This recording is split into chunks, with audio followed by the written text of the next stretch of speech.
So you're probably used to apps like Spotify, Uber, Netflix, and TikTok, but have you ever wondered how they actually make money? This video will go over the most common ways to monetize an app and help you decide which one is the best for your idea. The most common model is the freemium model. This offers a free basic version with paid premium features. For example, Spotify and LinkedIn Premium. The subscription model provides recurring revenue through monthly or yearly payments for access. And so think Netflix or Duolingo and various fitness apps. In-app purchases let users pay for extra features, virtual goods, or content. This is very common in gaming apps like Fortnite or Clash of Clans, as well as meditation apps. So the ad-based model keeps the app free but monetized through advertisements. TikTok, Instagram, and YouTube all use this approach.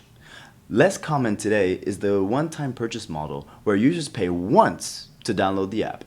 This works for some productivity apps and premium calculators, but not every monetization model fits every app, so choose wisely. In the next video, we'll discuss whether to use no code, low code, or full code for your development.